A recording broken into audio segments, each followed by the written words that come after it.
So guys नमस्ते everyone. Guys आज हम फिर से बात करेंगे बिटकॉइन के बारे में। देखो गाइज, बिटकॉइन हमको पता ही है कि लास्ट वीक जिस तरह से परफॉर्म किया है ना, उसी हिसाब से बहुत सारे ऑल्ट्स कॉइन को भी बहुत ज्यादा इफेक्ट हुआ है। ठीक है, तो जिस तरह से बिटकॉइन आने वाले टाइम में किस तरह से वो आगे बढ़ने वाला है, क्या उसका नेक्स्ट मूव होगा, वो सारी चीजों के बारे में बात करेंगे। उसके साथ साथ क्या अपडेट्स है, क्या लोग जो एनालिस्ट है वो क्या प्रिडिक्ट करता है बिटकॉइन के बारे में, वो सारी चीजों के बारे में भी बात करेंगे। तो हम टेक्निकली भी समझेंगे कि बिटकॉइन का नेक्स्ट मूव क्या होगा, और उसके साथ साथ किस तरह की अपडेट है बिटकॉइन की मार्केट के अंदर, वो सारी चीजों के बारे में बात करेंगे। शॉर्ट वीडियो होगा, अच्छे से वीडियो देख लो, समझ में आ जाएगा क्या होने वाला है नेक्स्ट आने वाले टाइम के अंदर। ठीक है, तो गाइस देखो, बिटकॉइन का अभी जो प्राइस चल रहा है ना, वो है $69,374 के आसपास चल रहा है। ठीक है, और मतलब एक पर्टिकुलर रेंज की मैं बात करूं उससे पहले देखो, ये एक एनालिस्ट है, it's going to be explosive. Samson मो प्रिडिक्ट 10 मिलियन बिटकॉइन। ठीक है, $10 मिलियन वो प्रिडिक्ट करता है कि भाई बिटकॉइन इस तरह से एक्सप्लोसिव होकर जाएगा वगैरह। देखो यार, ये जो एनालिस्ट है वो जो भी मतलब प्रिडिक्ट करता है, वो इसका मैं पर्सनली तो भाई उस पर ट्रस्ट नहीं करता हूँ कि कोई भी ऐसा न्यूज़ आ जाए तो उसमें हड़बड़ी में आपको कोई भी ट्रेड लेने की ज़रूरत नहीं है, या फिर फ्यूचर में कुछ इन्वेस्ट करने की ज़रूरत नहीं है। देखो मैं जो भी यहाँ पे देखो, ये जस्ट उनका ट्वीट ही आएगा, this matches with my analysis to with so many left bell curve traders pooping up to confidently explain the short interest increase is just a cash and carry trade। देखो ये जो पूरा short term में जो यहाँ पे trading वगैरह होती रहती है, जिसमें फ्यूचर इन्वॉल्व आ जाता है, फ्यूचर ट्रेड हो जाता है। ठीक है, वो सारी चीज़ों की यहाँ पे जो बात कर रहे हैं ना, तो ऐसा जरूरी नहीं है कि ये जो लोग बोलते हैं ना उसी तरह से पूरा मार्केट एक्ट करेगा। ठीक है, ये लोगों का प्रिडिक्शन, ये एक पूरा ब्लॉग होता है जो हमारे जैसे लोग ही यहाँ पे बनाते हैं उनका व्यूअरशिप को बढ़ाने के लिए। बाकी इसमें कोई इतना ज़्यादा ऑथेंटिसिटी नहीं है कि भाई ये बंदा बोल रहा है तो आने वाला टाइम में बिटकॉइन $10,000 वॉट एवर जो भी है, चलो $1 लाख भी चला जाए, ठीक है, उसकी भी हम लमसम अमाउंट में बात करें तो उसको जाने के लिए भी एक पर्टिकुलर बिटकॉइन को टाइम लगता है। एक पर्टिकुलर न्यूज के साथ साथ बड़े वेल्स का भी यहाँ पे बहुत बड़ा पार्ट रहता है। ठीक है, तो कहने का मतलब ये है कि ऐसे जो न्यूज़ है, अपडेट्स है, उससे थोड़ा बच के रहो। उसी हिसाब से हम ट्रेड करने बैठेंगे तो बहुत ज़्यादा पैसा हमारा लूज होता जाएगा। तो हम आते हैं पॉइंट पे कि भाई बिटकॉइन अब होगा क्या। तो देखो, ये 4 आवर की टाइम फ्रेम है, और ये टाइम फ्रेम में आपको पता होना चाहिए कि ये हो क्या रहा है।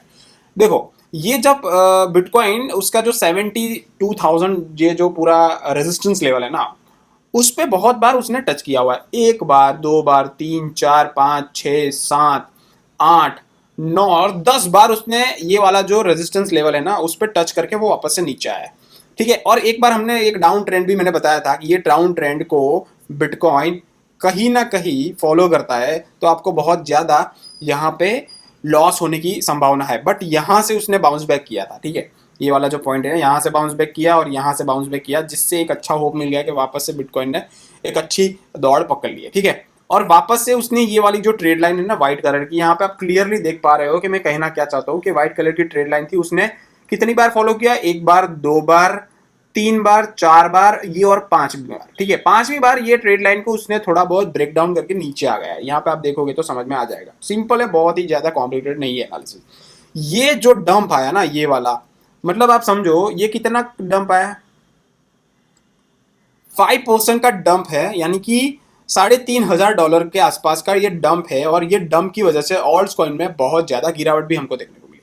यानी कि बिटकॉइन 5% से लेकर 10% जब डंप होता है ना, तो ऑल्ट्स कॉइन में एक बहुत बड़ी मतलब रैली आ जाती है। मतलब रैली किस तरह से, डाउनग्रेड रैली आ जाती है। ठीक है, तो ये भी हमको समझना पड़ेगा। और ये बिटकॉइन जिस लेवल को ब्रेक डाउन करके एक साइडवेज उसने पकड़ा हुआ है, वो भी हमको समझना पड़ेगा कि यहाँ से बिटकॉइन बाउंस बैक करने की ज्यादा मेरे को संभावना नहीं लग रही है। और ये बिटकॉइन आने वाले टाइम में वापस से आपको $66,000 के आसपास में भी दिख सकता है। ये वाला प्राइस पॉइंट $66,000, और उसको भी ब्रेकआउट करके नीचे जाएगा ना, तो वापस से हमको $59,000 के आसपास बिटकॉइन देखने को मिल सकता है। यानी कि मैं बिटकॉइन के लिए बुलिश नहीं हूं, मैं बैरिश हूं। ठीक है, मतलब शॉर्ट टर्म के लिए, मतलब आने वाले समझ लो जून जुलाई, ये 2 महीने में भी बिटकॉइन आपको थोड़ा बहुत डाउन ट्रेंड आपको देखने को मिल जाए तो ज्यादा चौंकने की जरूरत नहीं है।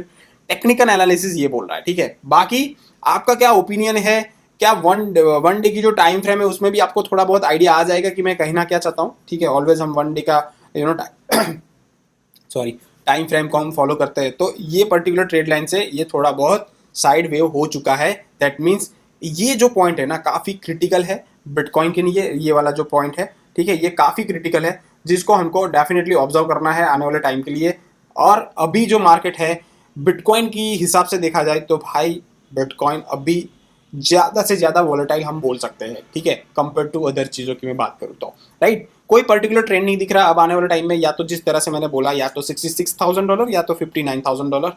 एक लॉन्ग टर्म हिसाब से की तो बात नहीं कर रहा हूँ, बट शॉर्ट टर्म के हिसाब से ये सारा गेम हो सकता है बिटकॉइन को लेके, और उसकी जो इफेक्ट है आपको ऑल्ट्स कॉइन के अंदर देखने को मिल जाएगी। तो ये थी बिटकॉइन की अपडेट्स। आपको क्या लगता है बिटकॉइन किस तरह से जाएगा, नीचे डेफिनेटली कमेंट करो, और आपको वीडियो अच्छे तो वीडियो लाइक करो और चैनल को सब्सक्राइब करो। Thank you so much.